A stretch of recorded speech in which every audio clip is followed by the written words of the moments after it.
Assalamualaikum warahmatullahi wabarakatuh. Halo, selamat semuanya. Kembali lagi bersama aku, Anissa Noviani dari Podcast Sukses.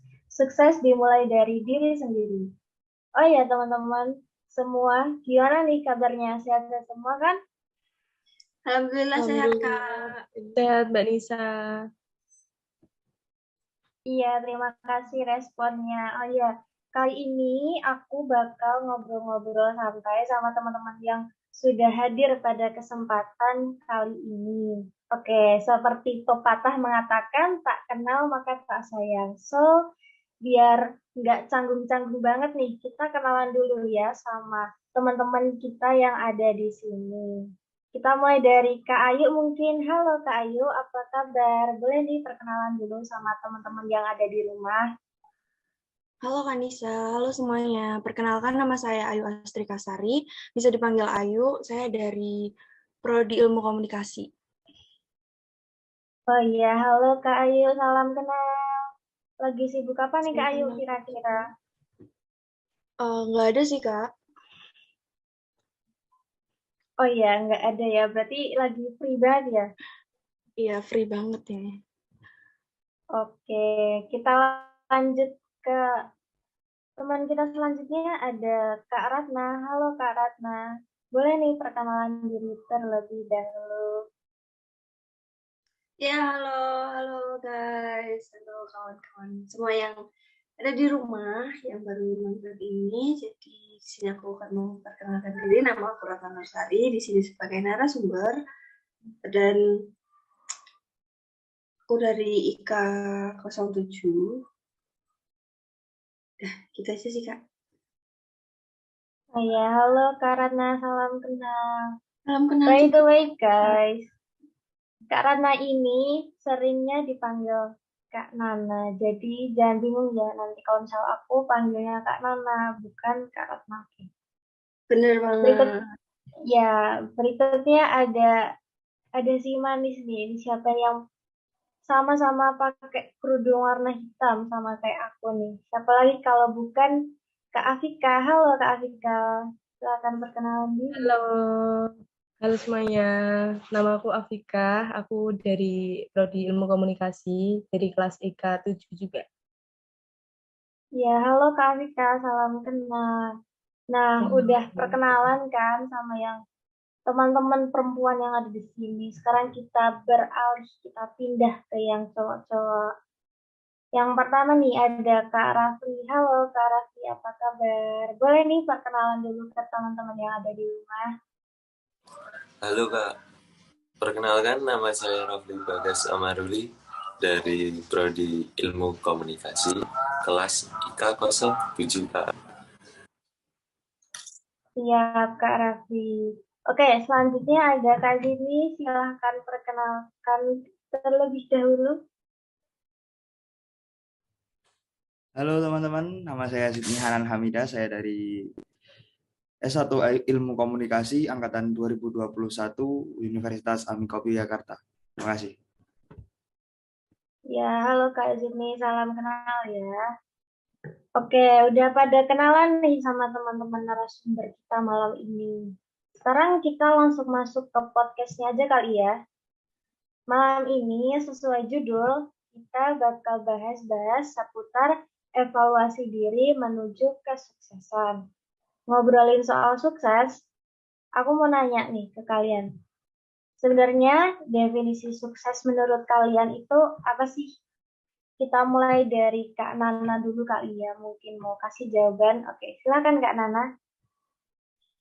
Oke, jadi dari pertanyaannya Kak Nisa bahwa apa itu definisi sukses dalam diri saya itu memiliki dua artian ya. Jadi ada sukses dalam hal keinginan, keimpian atau goals yang tercapai dalam hidup yang biasanya itu menyangkut ke materi ya Kak. Terus yang kedua itu ada sukses dalam kebaikan dan kebahagiaan. Jadi baik itu untuk individu, untuk diri saya sendiri ataupun untuk orang lain di lingkungan saya. Gitu. Dan juga minimnya penyesalannya. Dah, itu definisi sukses menurut saya. Oh iya, benar. Definisi sukses Kak Nana ini sebenarnya cukup sederhana, cuman sangat-sangat bermakna ya, Kak. Ya, Iya kita karena lanjut. Ya, silakan, boleh dilanjut. ya karena apa? Saya rasa kalau nggak bahagia dan nggak bisa berguna untuk orang lain gitu dan hidupnya nggak bisa mengatur apa itu nanti jadinya penyesalan gitu kan, eh, berat juga ya Kak kalau mau menuju kesuksesan.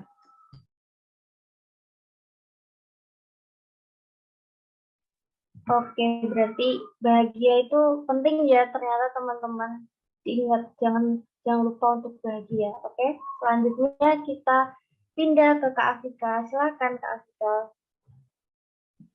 Ya, kalau definisi sukses menurut aku sih nggak jauh beda sama punya Kak Ratna ya. Yang jelas kita udah berhasil mencapai goals-goals kita, terus kita tuh menjalani hidup tuh dengan bahagia dan merasa hidupnya tercukupi. Menurut aku itu udah mendefinisikan sukses gitu.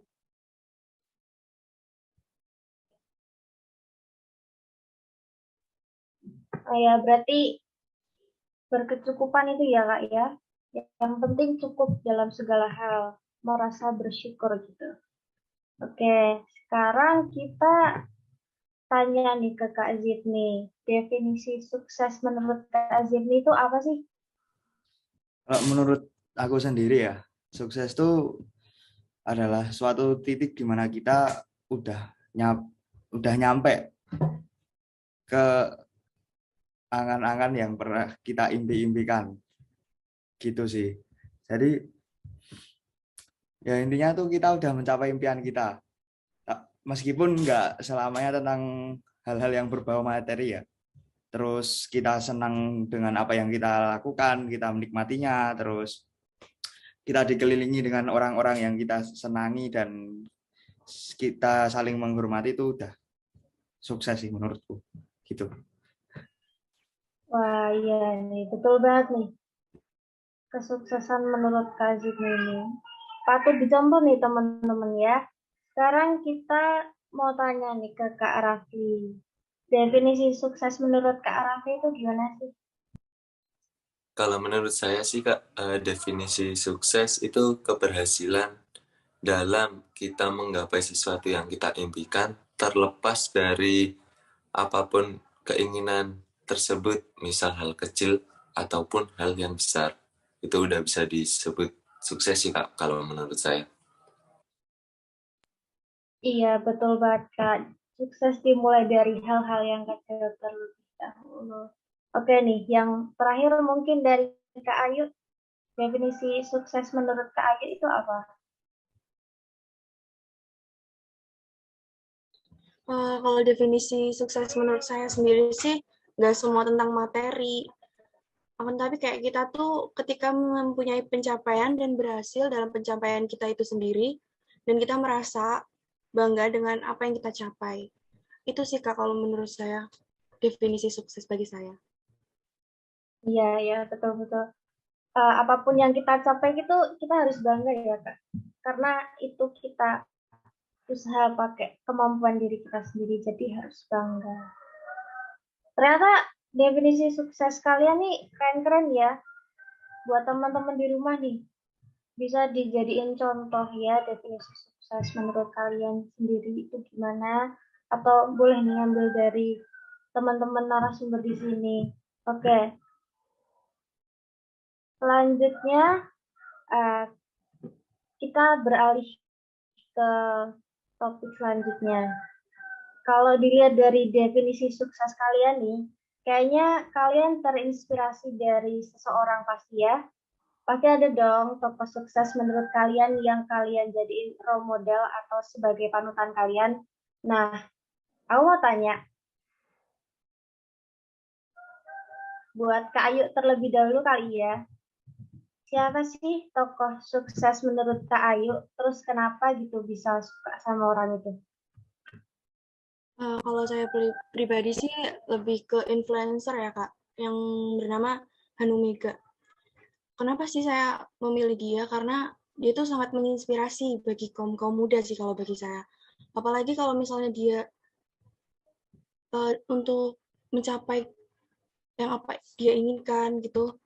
Apalagi dia baru berumur 19 tahun saat itu. Dan dia mempunyai segala sesuatu yang sebelumnya dia belum punya apa-apa. Itu bagi saya sih sangat berpengaruh sekali. Apalagi dia juga mengajarkan kita buat kayak semangat gitu kan. Bekerja keras, percaya diri, buat untuk mencapai apa yang dia inginkan.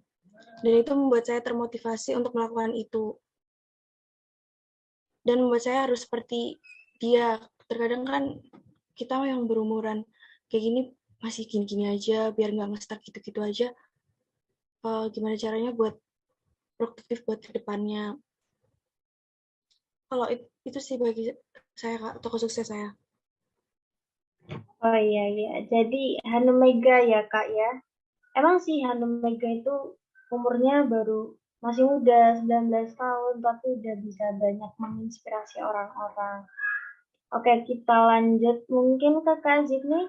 Siapa tokoh sukses menurut Kak Zidni?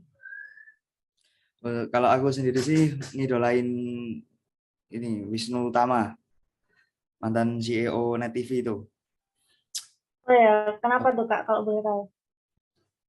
Ah, yang menginspirasi saya tuh kegigihannya untuk membangun kualitas pertelevisian di Indonesia menjadi lebih baik sih.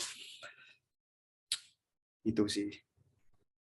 Dan puncaknya kan dia bisa ndiriin televisinya sendiri ya, yang seperti kita ketahui, kalau kalian tahu ya masih tahu lah Net TV, TV yang berkualitas saat apa paling berkualitas saat ini menurut saya. Gitu sih. Dan kemarin juga sempat jadi menteri juga Pak Wisnu Tama tuh di bidang ekonomi kreatif dan pariwisata. Ya menurut saya relate sih sama jurusan kita ilmu komunikasi kan, jika dia juga anak Ilkom meskipun kuliahnya di Amerika ya, bukan di Amikom. Begitu. Iya, betul sekali.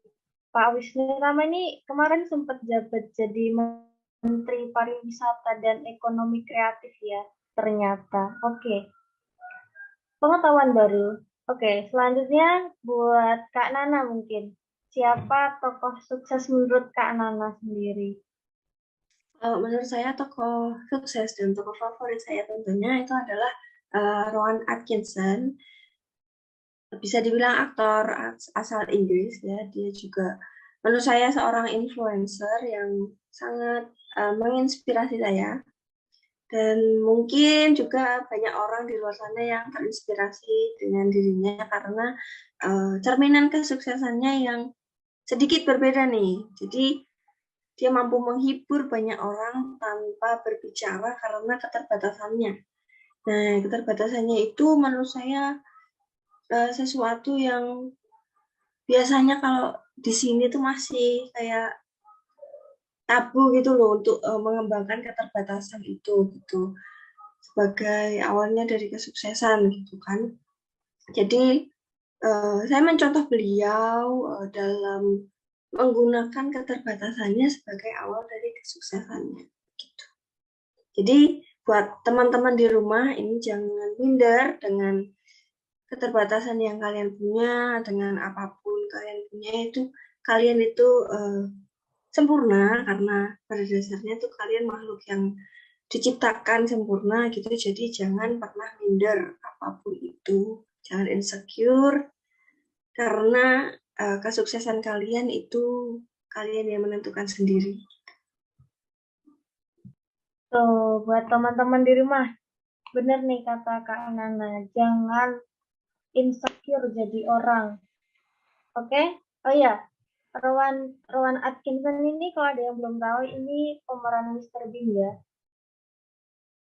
Oke, kita lanjut ke Kak Afika. Kalau Kak Afika, gimana nih tokoh sukses menurut Kak Afika itu siapa kalau boleh tahu? Kalau menurut aku sih Jerome Pauline ya. Pasti udah pada tahu kan ya Jerome Pauline. Dia itu menurutku salah satu YouTuber yang berhasil mengangkat bidang pendidikan tuh jadi konten YouTube yang tidak membosankan gitu. Ketika yang lain tuh kontennya prank, mukbang gitu, dia mengangkat pendidikan sebagai konten gitu. Terus sekarang dia yang awalnya cuma YouTuber, sekarang punya manajemen grup namanya Mantap Pop sama produk makanan namanya Mananti. Gitu.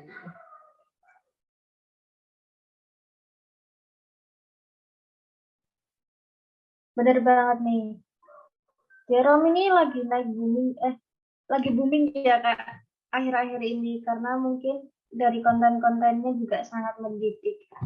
Oke, selanjutnya Kak Raffi, silahkan menurut Kak Raffi sendiri tokoh sukses menurut Kak Raffi itu siapa? Kalau dari saya sih Kak, tokoh sukses menurut saya yang saya idolakan tuh Mohanizian ya Kak ya. Dia salah satu founder suatu brand lokal di Indonesia yang bernama Thanks Insomnia Kak. Kenapa tuh Kak? Kok bisa suka sama tokoh tersebut? Karena saya melihat perjuangan beliau dalam membangun sebuah brand clothing tersebut tuh sangat gigih, tidak peduli dengan caci makian kanan kiri sekitar, dan dia tetap melanjutkan apa yang sudah dia tekadkan. Dan alhamdulillahnya dia setelah sekian tahun membangun, sekarang Thanks Insomnia sudah tinggal menikmati hasil Kak, sudah terkenal di Indonesia maupun di mancanegara. Itu sih Kak.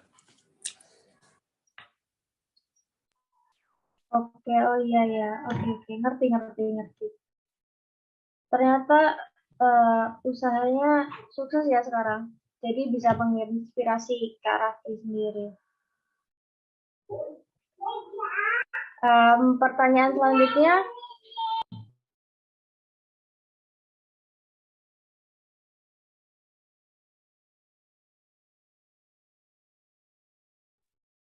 oke kita ke pertanyaan selanjutnya. Waduh, kayaknya pertanyaannya agak geser sedikit nih. Pertanyaannya udah menyangkut sama personality. Tapi sebelum masuk ke pertanyaan, aku bakal jelasin sedikit tentang pertanyaan yang nantinya bakal ditanyain, yaitu tentang personality. Jadi, personality atau personality plus itu ada 4 tipe. Yang pertama, sanguinis popular, choleric powerful, melancholis perfect, sama phlegmatis peaceful. Jadi, sanguinis populer itu tipe orang yang energik, ramah, memberikan kesan ceria dalam kondisi apapun, dan suka memotivasi orang lain. Orang yang punya tipe sanguinis ini memiliki kecenderungan untuk mencari perhatian, kasih sayang, dukungan, dan pengakuan dari orang-orang di sekitar. Orang dengan tipe sanguinis juga biasanya akan memulai pembicaraan, bersifat optimis, dan dapat dengan mudah berteman dengan siapapun. Namun, mereka biasanya memiliki pola yang tidak teratur dalam menjalankan aktivitas. Mereka juga emosional dan sangat sensitif terhadap apa yang orang lain pikirkan tentang diri mereka. Yang kedua, ada tipe orang yang choleric powerful. Tipe ini biasanya punya sikap yang tegas, berorientasi pada tujuan, dan dapat mengatur sebuah tindakan dengan cepat. Anak berkepribadian koleris cenderung mencari kesetiaan dan penghargaan dari orang lain atas kemampuan dirinya. Biasanya, orang dengan tipe koleris juga menyukai tantangan dan dapat dengan mudah menyelesaikan tugas sesulit apapun. Kedisiplinan dan kemampuan mereka untuk tetap fokus terhadap suatu hal membuat dirinya berpotensi menjadi seorang pemimpin yang baik. Namun, hal tersebut juga dapat menyebabkan diri mereka menjadi workaholic, keras kepala, dan tidak peka terhadap perasaan orang lain. Yang ketiga, ada tipe orang melankolis perfect. Tipe kepribadian ini memiliki ciri sikap pendiam, pemikir, dan perfeksionis. Sikap perfeksionisnya membuat orang dengan tipe melankolis perfect mampu menyelesaikan tugas secara sistematis dan tepat waktu. Namun, nggak jarang hal tersebut juga membuat mereka menjadi pesimis, kritis, dan sering kecewa jika hasilnya tidak sesuai dengan usaha yang telah mereka lakukan. Orang dengan tipe kepribadian melankolis cenderung membutuhkan kepekaan dan dukungan dari orang lain. Mereka juga biasanya membutuhkan ruang dan kesenian untuk memikirkan sesuatu sebelum mereka bertindak, menulis, atau membicarakan apa yang ada di dalam pikirannya. Yang terakhir ada phlegmatis peaceful. Orang dengan kepribadian ini biasanya memiliki pembawaan yang selalu merasa cukup terhadap apa yang dimiliki. Sederhana, mencari kedamaian dengan lebih banyak diam, tidak mudah bergaul, walau sesungguhnya mereka suka berada di dekat banyak orang dan mampu menyeimbangkan diri mereka sendiri. Pada dasarnya, orang dengan tipe ini nggak suka sama risiko atau tantangan. Mereka juga membutuhkan waktu untuk menyesuaikan diri terhadap suatu perubahan.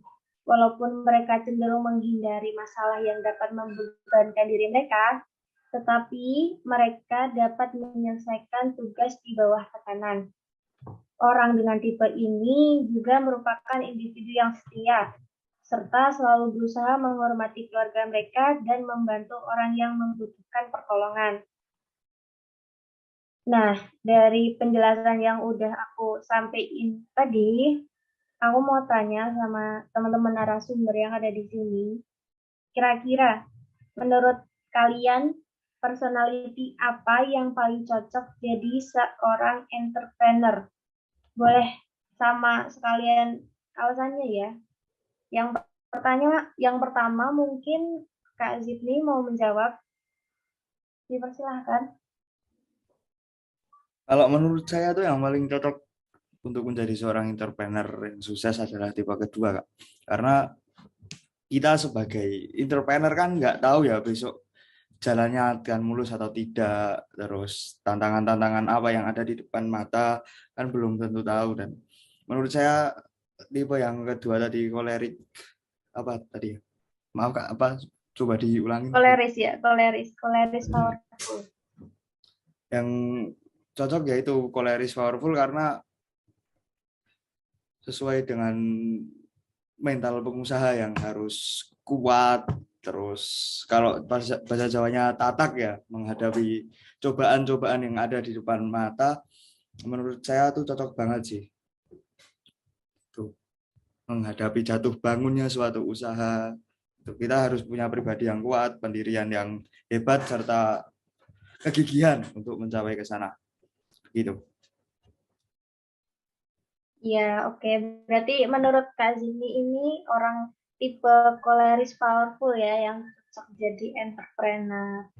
Mungkin selanjutnya Kak Afika mau menjawab tipe kepribadian apa yang cocok untuk jadi entrepreneur. Ya, kalau menurut aku sih sama ya dengan Kak Zidni, yaitu koleris powerful karena yaitu tadi jadi seorang entrepreneur itu gangguannya banyak dan dia itu harus punya prinsip biar nggak belok ke sana ke sini gitu. Oke, berarti ini udah ada 2 orang nih yang milih koleris powerful untuk jadi tipe kepribadian yang paling cocok untuk seorang entrepreneur. Selanjutnya, Kak Raffi, silahkan. Tipe kepribadian apa nih yang cocok untuk jadi seorang entrepreneur? Kalau menurut saya sih Kak, mungkin jawabannya berbeda dari Kak Zidni dan Kak Afika ya. Yang paling cocok sih sanguinis populer Kak, karena dari sanguinis tuh biasanya orangnya mempunyai kepribadian yang suka menjadi pusat perhatian, terus dia mudah untuk bergaul atau berteman dengan semua orang, dan dia pun mempunyai rasa percaya diri yang sangat tinggi, sehingga tuh Kak, dia bisa menarik perhatian. Dengan dia melakukan sesuatu, dia udah mendapatkan spotlight yang lumayan banyak gitu Kak. Kalau menurut saya seperti itu. Waduh, oke, ternyata udah beda pendapat nih dari Kak Afika sama Kak Aziz ini. Menurut Kak Rafli, orang yang paling cocok jadi entrepreneur itu ternyata orang dengan tipe sanguinis. Oke, selanjutnya Kak Ayu mau menjawab tipe apa yang paling cocok untuk jadi entrepreneur? Silahkan. Kalau saya sendiri sih nggak jauh beda sama Kak Zidni sama Kak Afika ya. Saya juga memilih Corelic Powerful. Karena menurut saya tuh cocok banget buat entrepreneur. Karena cenderung mereka juga sangat semangat buat apa yang ya kerjakan, terus target dia. Apalagi dia juga bekerja keras. Kalau bagi saya sih cocok banget buat sebagai entrepreneur. Oke, ternyata 3 orang milih koleris nih. Mungkin Kak Nana mau menambahkan tipe orang yang paling cocok untuk jadi entrepreneur. Silahkan Kak Nana. Kalau saya lebih satu pendapat sama Kak Raffi ya. Jadi kalau menurut saya tipe personality yang cocok untuk seorang entrepreneur itu adalah sanguinis popular gitu, karena karakteristik dalam personality ini itu yang mudah bergaul, aktif, optimis, dia punya aura energi yang positif gitu, dan dia adalah orang yang kompetitif gitu. Jadi dari kompetitifnya itu sendiri itu dia punya jiwa yang gak mau terkalahkan, yang pastinya di situ juga mungkin ada prinsip gitu untuk menjalankan sesuatu gitu. Jadi itu bisa menjadi basicnya seorang entrepreneur gitu. Dan ada sifat yang lain-lain pula yang pastinya akan mendukung personality dari karakteristik dari personality sanguinis popular ini. Dan menurut saya personality ini juga memiliki nilai plus nih bagi seorang entrepreneur, karena seorang entrepreneur itu perlu percaya diri untuk membranding dirinya sendiri, supaya ya branding itu kan penting ya untuk seorang entrepreneur, karena dia menjadi pebisnis itu nggak cuma nama brandnya dia, tapi juga branding dirinya sendiri itu berpengaruh untuk kesuksesannya. Dan juga kepedean dan pintar membawakan dirinya sendiri di setiap suasana, di setiap momen itu akan mempermudah dirinya dalam mengenal jaringan lah, istilahnya tuh kayak dia easy going, dan dia akan punya jaringan untuk bisnis dia yang lebih besar nantinya. Itu Kak. Terima kasih. Oke, terima kasih Kak Nana, jawaban yang sangat bagus. Ternyata di sini ada 2 kubu. Ada 3 orang yang milih koleris powerful dan 2 orang milih sanguinis populer. Tapi apapun kepribadian kalian, jangan berkecil hati, tetap asah kemampuan kalian ya teman-teman yang ada di rumah.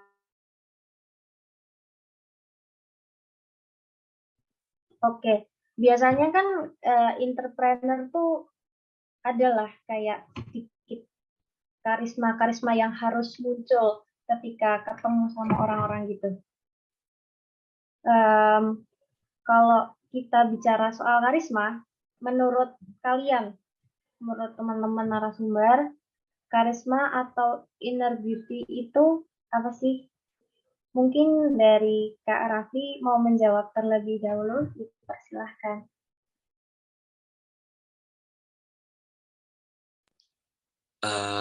Pertanyaannya tadi apa Kak? Boleh diulang nggak ya? Menurut Kak Raffi nih, karisma atau inner beauty itu apa? Kalau menurut saya ya Kak ya, ini terlepas benar atau tidak, hanya pemikiran saya pribadi. Kalau misalnya karisma itu tuh hasil dari sebuah perbuatan atau perilaku kita dalam melakukan sesuatu, itu tuh akan menunjukkan sebuah karisma, dia akan membangun karisma orang tersebut. Nah, sedangkan inner beauty itu kayak itu merupakan energi sih Kak, kalau saya menilainya tuh. Energi yang dapat dirasakan orang sekitar tanpa berinteraksi dengan orang tersebut. Karena dia telah memiliki karisma yang kuat, karakter yang kuat, maka inner beauty-nya pun akan muncul dengan sendirinya. Gitu sih Kak. Oke, berarti karisma itu sesuai dengan tindakan gitu ya Kak. Kalau inner beauty sendiri terpancar dari dalam diri gitu. Mungkin Kak Ayu mau nambah jawaban atau beda pendapat, silahkan. Kalau menurut saya sendiri sih, karisma atau inner beauty itu, sedangkan karisma sendiri nih, kalau menurut saya kayak daya tarik atau daya pikat yang dimiliki seseorang. Contohnya kayak cara jalan kita, cara bicara kita, ataupun penampilan kita. Kalau inner beauty sendiri tuh kayak kecantikan dalam diri kita sendiri. Contohnya kayak perilaku kita, gitu. Kalau menurut saya sih kayak gitu, atau kebaikan kita. Kayak gitu aja sih, Kak. Oke, berarti hampir mirip nih sama pendapatnya Kak Raffi ya. Kalau ternyata karisma itu dari tindakan, sedangkan inner beauty itu dari dalam diri, gitu ya Kak ya. Oke, selanjutnya Kak Nana, menurut Kak Nana sendiri nih, karisma atau inner beauty itu apa sih? Kalau menurut saya karisma itu sendiri adalah pesona ya, itu kayak pesona dalam diri kita yang terpancar gitu, yang keluar, yang orang lihat tanpa perlu mengenal, dan ini tuh berasal dihasilkan dari potensi yang kuat dari dalam diri kita sendiri yang mampu menarik perhatian lah, menarik jadi attention gitu di setiap dia ada gitu, dan membuat ya, kagum gitulah ya. Jadi seorang yang memiliki karisma yang kuat ini biasanya ya, jadi attention dengan percaya dirinya dia yang membawa aura positif tentunya, dan biasanya seorang entrepreneur itu sendiri memiliki karisma yang kuat gitu. Dan juga untuk inner beauty, kalau menurut saya ini mungkin agak, tadi Kak Rafli bilang inner beauty yang kuat itu akan memancarkan, karisma yang kuat itu akan memancarkan inner beauty-nya. Jadi karismanya dulu baru inner beauty-nya gitu. Nah, kalau saya ini agak sedikit berbeda. Jadi inner beauty menurut saya adalah pancaran kecantikan dari dalam diri sendiri, dari kepribadian, dari hatinya, dari sifat dan sikapnya, ya attitude lah ya. Itu mencerminkan hal yang positif gitu, auranya itu positif gitu. Jadi inner beauty itu tidak hanya dimiliki oleh perempuan, tetapi juga dimiliki oleh laki-laki. Dan menurut saya inner beauty ini selalu bersangkutan dengan karisma gitu. Jadi kualitas inner beauty ini mendukung kuatnya karisma yang dipancarkan oleh diri sendiri gitu. Jadi kalau saya ini inner beauty-nya dulu nih yang dikuatkan gitu, baru nanti akan muncul karisma yang lebih kuat lagi gitu. Gitu Kak. Oke, berarti kalau menurut Kak Nana, inner beauty dulu, baru karisma. Seperti itu ya Kak Nana? Iya, Ya. benar sekali Kak. Ya, terima kasih Kak Nana jawabannya. Oke, selanjutnya kita ke Kak Zidni. Kita mau tanya Kak Zidni, menurut Kak Zidni nih, karisma atau inner beauty itu apa? Kalau menurut saya sih nggak jauh beda ya Kak, karisma sama inner beauty. Yang membedakan mungkin kalau karisma tuh kita bisa membuat-buat, nggak beneran lah. Jadi kita bisa membentuk kapanpun dengan cara mencontoh orang lain mungkin, atau misalnya kita menilai suatu influencer atau orang yang terkenal mempunyai suatu karisma, kita bisa menyontohnya tanpa mencontoh sifat-sifatnya yang ada di dalam dirinya gitu. Jadi hal ini tuh kalau karisma tuh kayak cuma pancaran di luar aja. Jadi sisi lain dari kita yang bisa orang lain lihat tanpa melakukan interaksi dengan kita, dan kita bisa membuat-buatnya. Nah, itu kalau inner beauty itu nggak bisa dibikin-bikin, dan ada suatu keindahan yang ada dalam diri kita begitu ya. Contohnya kalau sifat seseorang atau watak seseorang tuh susah diubah kecuali orang tersebut sendiri yang membangunnya secara perlahan dan dengan proses yang cukup lama tentunya. Jadi inner beauty itu nggak bisa dibikin-bikin. Bedanya cuma itu kalau menurut saya dengan karisma. Oke, kalau menurut Kak Zidni ternyata karisma itu bisa dibuat-buat, atau kalau sedangkan inner beauty itu nggak bisa dibuat-buat kecuali kalau orangnya mau gitu ya Kak ya, untuk mengubah sedikit demi sedikit. Iya. Oke, terakhir nih dari Kak Afika. Kalau menurut Kak Afika sendiri, karisma atau inner beauty itu apa sih? Ya, yang pastinya nggak jauh beda sama jawaban teman-teman ya. Menurut saya inner beauty itu yang kayak tadi Kak Ayu bilang, kayak sifat kita, attitude kita gitu. Jadi ya benar kata Kak Zini kalau inner beauty itu bisa diubah kalau ada niat dari orang itu sendiri gitu. Kalau karisma mungkin bisa dilihat ya kayak cara berpenampilan kita, cara berdiri kita, cara berbicara itu menurut saya eh, menunjukkan karisma gitu. Kalau kata anak muda sih berdamage sih Kak. Oke, berdamage. Ya, betul sekali. Ternyata emang karisma ini nggak jauh-jauh dari sebuah tindakan ya yang kita lakuin. Sedangkan inner beauty itu uh, aura yang terpancar dari dalam diri kita sendiri.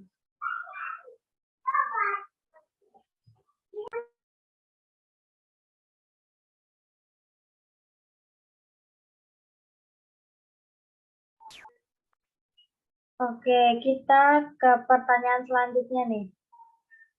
Inner beauty itu biasanya udah ada dengan sendirinya atau bisa dibangun dengan sendiri ya? Menurut Kak Afila gimana Kak?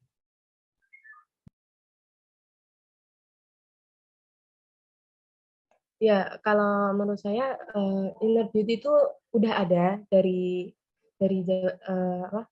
kita lahir. Tapi untuk mengubah inner beauty itu ya bisa aja. Cuman ya datang dari niat orang itu dan eh, kita harus lebih peka gitu sama apa yang dirasain di sekitar kita gitu. Sama em, mungkin ini ya dari dalam diri kita itu harus melakukan introspeksi diri gitu. Baru bisa tahu inner beauty kita itu positif atau negatif gitu, Kak. Oke, berarti kita harus introspeksi diri dulu ya, biar kita tahu nih inner beauty kita tuh sebenarnya baik atau buruk nggak sih gitu.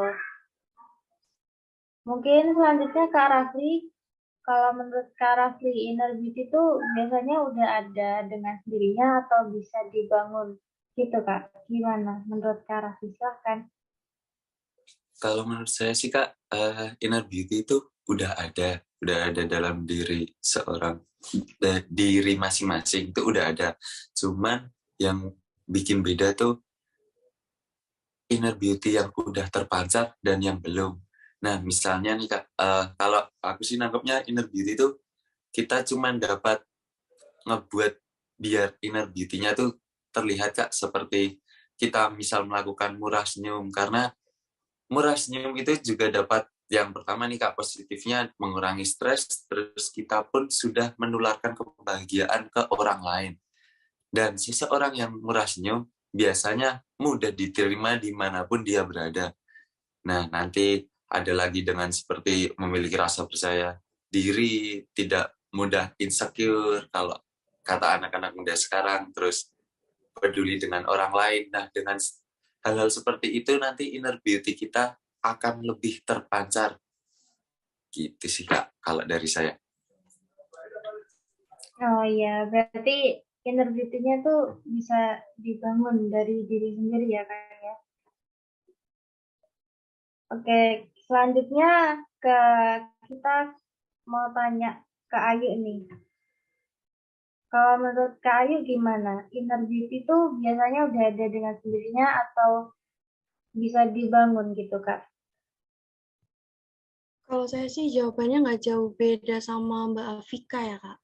Karena bagi saya tuh memang inner beauty itu udah ada dalam diri kita sejak lahir. Dan itu tuh juga kalau mau kita bentuk tuh dengan niat kita sendiri. Karena kita kan belum terbilang sempurna ataupun belum terbilang baik. Maka dari itu kita dapat membentuknya dengan cara introspeksi diri. Biar kita tuh nggak ngestak kayak gitu-gitu aja gitu. Dan itu membuat lebih baik sih ke depannya bagi saya kalau kita dapat berintrospeksi diri. Oh iya, ternyata emang introspeksi diri itu penting ya Kak buat inner beauty kita sendiri. Oke, selanjutnya kita ke Kak Nana. Gimana nih Kak? Inner beauty itu biasanya udah ada atau bisa dibangun gitu Kak?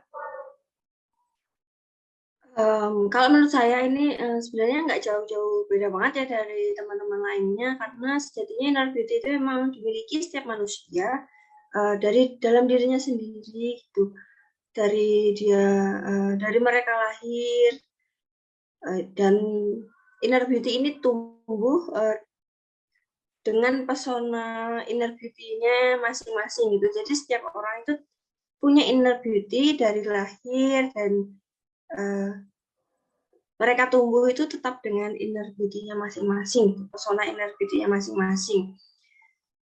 Hanya tetapi setiap inner beauty itu kan berbeda-beda, jadi bisa dikembangkan lagi nih. Dia harus evaluasi dirinya sendiri, dia harus menyadari dirinya sendiri bagaimana inner beauty-nya ini ke arah sama yang disampaikan oleh Kak Afika tadi, ke arah negatif kah, ke arah positif kah. Jadi dia harus tahu nih. Jadi setiap habis melakukan apa dia bisa evaluasi diri sendiri. Jadi maka inner beauty ini bisa dikembangkan dan akan terus tumbuh kalau seseorang tersebut mau dan menyadari kalau inner beauty itu penting gitu. Dan maka dari ini inner beauty ini tidak akan bisa hilang karena sudah ada dari lahir dan tertanam dari lahir gitu. Gitu aja. Oke, jadi ternyata emang inner beauty itu udah ada dari lahir, tapi bisa kita kembangkan gitu ya Kak ya.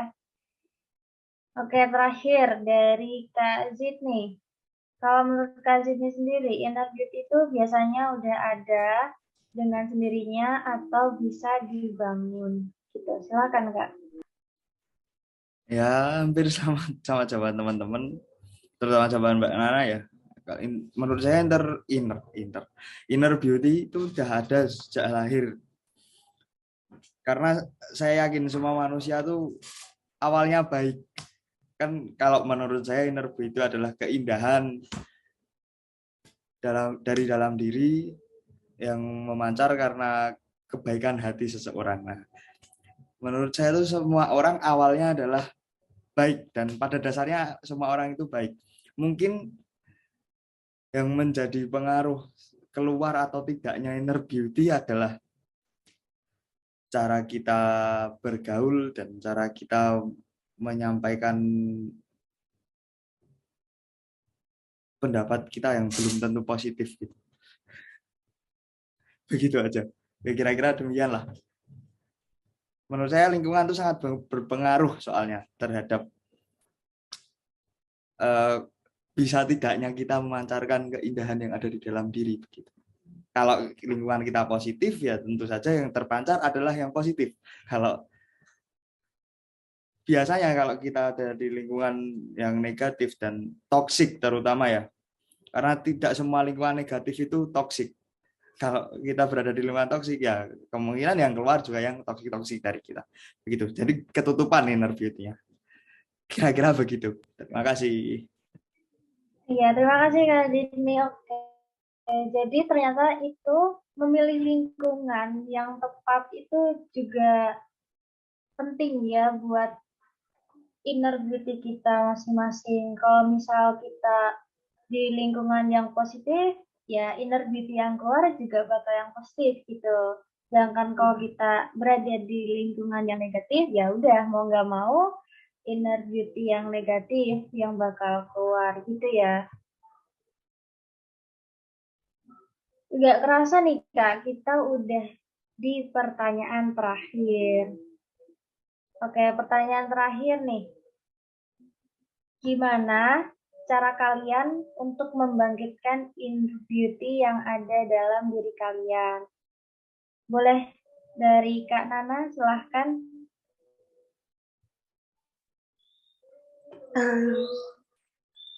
Membangkitkan inner beauty dari diri sendiri, dari dalam diri itu menurut saya perlu adanya yang tadi saya sampaikan, tentunya perlu adanya kesadaran dalam diri, perlunya evaluasi di setiap perbuatannya yang dia lakukan, dan orang itu kan akan terus tumbuh ya Kak. Jadi di setiap mungkin fase-fasenya itu kan berbeda-beda. Jadi inner beauty yang keluar akan berbeda-beda. Jadi ini caranya tuh dengan dia mengelola, dia bisa mengelola dirinya sendiri, dia menyadari apa yang salah, apa yang tidak, apa yang baik, apa yang buruk. Gitu. Jadi itu akan sangat mempengaruhi, dan juga ini seorang yang bisa memancarkan inner beauty, bisa mengembangkan inner beauty, itu tentunya harus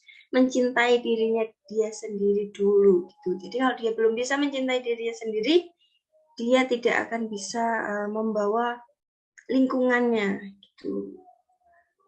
Jadi kalau kita sudah mencintai diri kita sendiri, kita sudah menghargai diri kita sendiri, pasti secara otomatis inner beauty kita tuh juga akan keluar gitu. Dan lagi ini menciptakan hal yang positif gitu, seperti di pikiran kita, keadaan sekitar kita, situasi dalam diri kita gitu. Jadi bagaimana cara kita membawa dan membawa suasana itu menjadi positif, menjadi sesuatu yang kita dapat memperbaiki lah gitu. Jadi bukan kita yang menunggu orang lain untuk memperbaiki, gitu, tapi kita yang berusaha untuk memperbaiki keadaan, memperbaiki pikiran, memperbaiki situasi dalam diri kita sendiri. Gitu. Mengelola berbagai aspek dalam diri kita sendiri, termasuk emosi, amarah, gitu.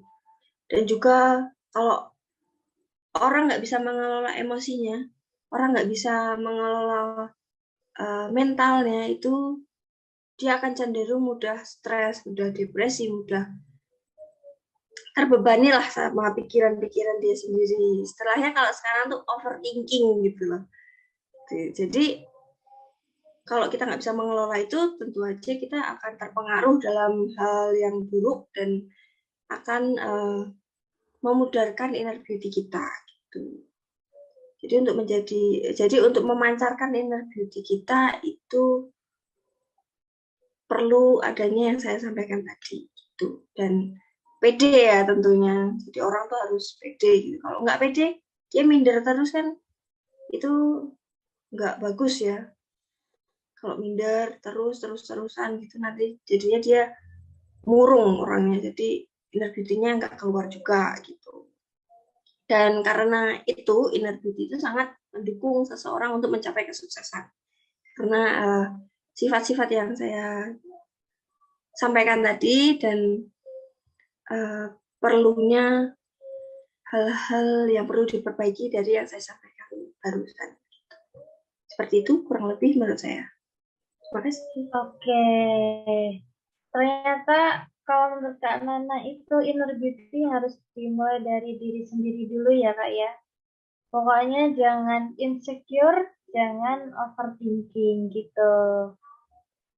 Oke, selanjutnya Kak Afika gimana kalau Kak Afika cara mengatasi atau cara untuk membangkitkan inner beauty yang ada dalam diri Kak Afika sendiri itu gimana Kak? Silahkan. Ya, kalau menurut aku sih hampir sama ya kayak Kak Nana. Tentunya kita harus melakukan evaluasi, terus berpikiran positif, karena ya kalau kita selalu berpikir positif itu yang lain akan terbawa positif juga tentunya. Terus pede juga, tapi ya jangan terlalu pede, seperlunya aja karena terlalu pede itu juga nggak baik gitu. Gitu sih Kak, evaluasi yang penting, introspeksi diri. Wah iya betul deh. Introspeksi diri itu sangat penting ya ternyata ya. Oke, kita ke Kak Zini. Kalau Kak Zini sendiri, gimana cara Kak Zini untuk membangkitkan inner beauty yang ada dalam diri Kak Zini gitu? Silakan Kak. Yang pertama jika kita sudah terlanjur berada di lingkungan yang kurang baik secara moral, ya seharusnya kita bisa menyesuaikan dengan cara tetap mengurangi sedikit-sedikit interaksi dengan mereka, terus membangun pikiran-pikiran yang positif. Karena menurut saya tuh lingkungan yang negatif secara sosial belum tentu negatif secara pemikiran ya, begitu. Terus menghargai diri kita sendiri terutama, baru menghargai orang lain, terus mengurangi yang namanya suudzon, terus juga mengelola stres dengan kegiatan yang positif. Misalnya kalau kita stres ya kita jangan bunuh orang. Lebih baik kalau kita stres itu bersedekah begitu. Itu bisa membangun aura positif yang ada di dalam diri kita. Begitulah kira-kira. Waduh, ya benar sekali ya Kak. Sedekah itu ternyata bisa membangkitkan inner beauty. Cocok nih buat teman-teman dijadiin cara alternatif untuk membangkitkan inner beauty, yaitu sedekah ya teman-teman. Jangan lupa sedekah ya. Oke, yang selanjutnya nih ada Kak Ayu. Kalau Kak Ayu sendiri, gimana cara Kak Ayu untuk membangkitkan inner beauty yang ada dalam diri Kak Ayu sendiri? Kalau menurut saya sih cara membangkitkan inner beauty itu yang pertama tuh menghargai diri kita sendiri. Terkadang kan kita juga belum terbilang bisa menghargai diri kita sendiri. Terkadang kita juga masih insecure, masih iri dengan orang lain, dengan apa yang orang lain punya atau kelebihan orang lain itu. Tapi dari sisi itu kita tuh mempunyai kelebihan dan kekurangan masing-masing. Jadi kita tuh harus menghargai apa kelebihan dan kekurangan kita sendiri. Dan yang kedua itu selalu berpikir positif sih kalau menurut saya. Dan terus juga yang ketiga tuh kayak perbaiki diri. Ya mungkin jarang banget buat kita tuh kayak perbaiki diri. Apalagi kalau kita memperbaiki diri kayak ya buat apa gitu, gini-gini aja gitu kan. Padahal buat kita tuh emang seharusnya baik buat kedepannya juga sih. Dan menurut saya sih hal itu dapat kita bangkitkan dengan cara kita introspeksi diri sih. Dengan cara kita kayak bertanya kepada orang lain atau melihat orang lain, apakah kita tuh harus lebih baik buat kedepannya kayak gitu sih Kak kalau saya. Oh ya, berarti hampir sama ya, sama kayak Kak Afika tadi. Introspeksi diri itu ternyata penting. Oke, yang terakhir ada Kak Rafli. Kalau Kak Rafli sendiri, gimana caranya untuk membangkitkan inner beauty yang ada dalam diri Kak Rafli? Silakan. Kalau saya sih nggak jauh beda dari kata Kak Ratna, Ayu, dan Afikah tadi ya. Yang jelas introspeksi diri sendiri itu wajib sih itu. Tapi tidak usah memikirkan hal-hal buruk yang tidak terjadi. Itu dikurang-kurangin tuh mikirin hal-hal yang kayak gitu. Habis itu benar tadi memiliki rasa percaya diri, tapi jangan terlalu over confidence karena juga nggak baik buat dirinya sendiri dan sekitarnya kalau dia memiliki rasa kepercayaan diri yang sangat tinggi. Habis itu sih mungkin lebih ke memperbaiki sikap sih Kak. Kayak dia misal menjadi orang yang peduli dengan orang lain atau lingkungan sekitar, memberikan bantuan meskipun hanya bantuannya sederhana, itu akan menjadi sebuah nilai positif di sekitar, untuk orang-orang sekitar. Dan inner beauty-nya pun tanpa kita sadari akan muncul dari hal-hal seperti itu, Kak. Itu sih. Nah ya, benar sih Kak. Ya, mulai dari introspeksi diri sama jangan, pokoknya introspeksi diri gitu ya Kak ya. Oke, nggak kerasa nih. Dari tadi kita udah ngomongin soal definisi sukses, terus kita udah ngomongin soal role model dari narasumber-narasumber yang ada di sini, terus kita udah ngomongin tentang personality plus, dan terakhir tadi kita ngomongin soal karisma dan inner beauty. Gimana nih teman-teman yang ada di rumah? Banyak nggak pelajaran yang bisa diambil dari podcast kita hari ini? Semoga podcastnya yang kita sampaikan, pesan-pesannya bisa tersampaikan dengan baik kepada teman-teman yang ada di rumah ya. Oke, terima kasih juga buat teman-teman narasumber yang udah hadir dalam kesempatan kali ini. Jawabannya sangat-sangat bermanfaat sekali nih buat aku sendiri sebagai host yang hadir pada malam hari ini. Oke, mungkin cukup sampai di sini aja ya teman-teman podcastnya. Mohon maaf jika ada kesalahan kata karena kesempurnaan itu judul lagunya Rizky Febian. Oke, siang hari minum es, selasih, minumnya pakai es batu. Sekian dan terima kasih. Wassalamualaikum warahmatullahi wabarakatuh. Terima kasih teman-teman yang sudah menonton.